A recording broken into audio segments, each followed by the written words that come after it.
446 میں آ کر شیعوں کی حکومت کو ختم کیا تغرل بیگ سلجوکی۔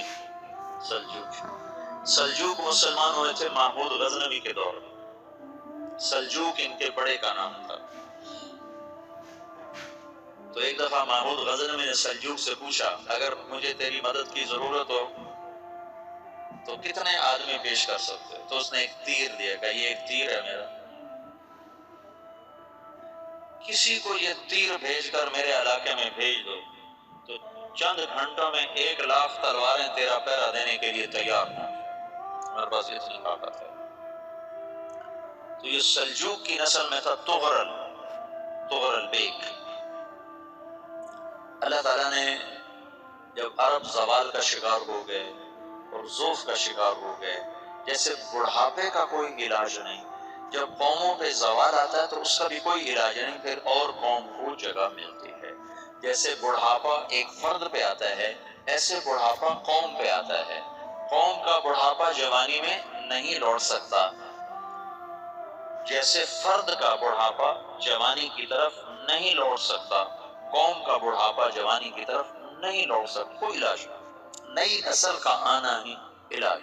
تو عرب دھل چکے تھے، 600 سال بہت ہوتے ہیں حکومت کو، اپنی صفات گم کر چکے تھے، اب نئے خون کی ضرورت تھی۔ تغرل ایک پہلا شخص تھا جس نے آ کر اہل سنت والجماعت کو استحکام بخشا، شیعوں کی حکومت کو ختم کیا، بغداد سے، شام سے، ان سارے علاقوں سے۔ صلاح الدین ایوبی نے اسماعیلی شیعہ کی حکومت کو ختم کیا، مصر۔ العازد ان کا آخری خلیفہ تھا۔ صلاح الدین ایوبی نور الدین زنگی رحمۃ اللہ علیہ کا پروردہ تھا، اس کا دوست تھا، اس کے دوست بھی تھا، بچہ بھی تھا اس کے سامنے، زیادہ لکھنے پڑھنے کا شوق تھا۔ پھر اللہ تعالیٰ نے اس سے کام لیا اور اس کو مصر کا گورنر بنا کے بھیجا، مصر کی مدد کے لیے بھیجا۔ تو وہاں اس نے صلاح الدین ایوبی نے وہاں ختم کیا، تغرل بیگ نے یہاں ختم کیا۔ تو پھر سلجوق جو تھے نا یہ اقتدار میں آئے، ادھر ختم ہو گئی سلطنت عباس کی، مصر ایک چھوٹی سی ترکوں کی سلطنت۔ تو اللہ تعالیٰ پھر مرکزیت کے لیے ایک نظام چلایا، دو لشکر آپس میں لڑ رہے ہیں، ایک میدان، ایک جنگلی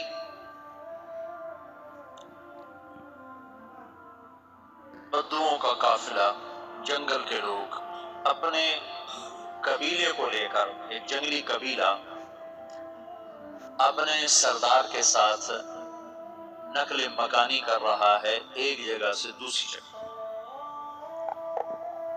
اللہ کا نظام کہ یہ لوگ چلتے چلتے چلتے اس وادی میں پہنچ گئے جہاں جنگ ہو رہی ہے، دو لشکر آپس میں لڑ رہے ہیں۔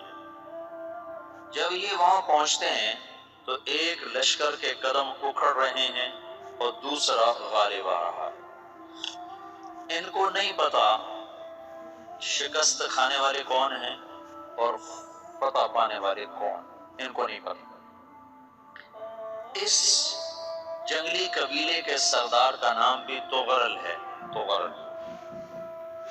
تو یہ سردار کہتا ہے جو شکست کھا رہے ہیں ان کی مدد کرو، کچھ پتہ نہیں کون ہے، کہتا جو شکست کھا رہے ہیں ان کی مدد کرو۔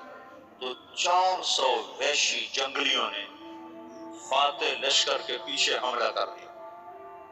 تو یہ کافی ہوتا تو 400 دوڑ جب تلواریں پڑی تو چند لمحوں میں نقشہ بدل گیا، بھاگنے والے جم گئے اور جمنے والے بھاگ پڑے۔ جب جنگ ختم ہوئی تو شکست خوردہ لشکر کے بادشاہ نے ان کو بلایا، اسے پوچھتا ہے مجھے جانتے ہو میں کون ہوں؟ کہا نہیں۔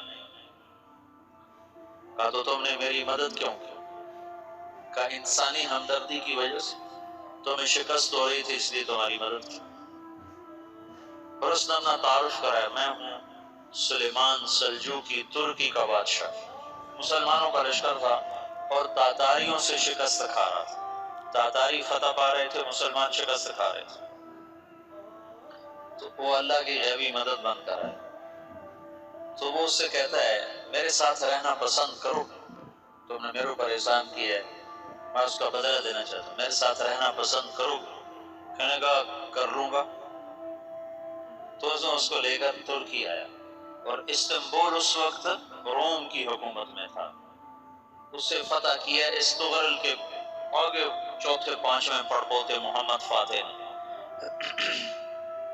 تو یہ استنبول ہے، یہ ترکی ہے، بیچ میں ایک چھوٹا سمندر ہے، یہاں ایک جاگیر ہے.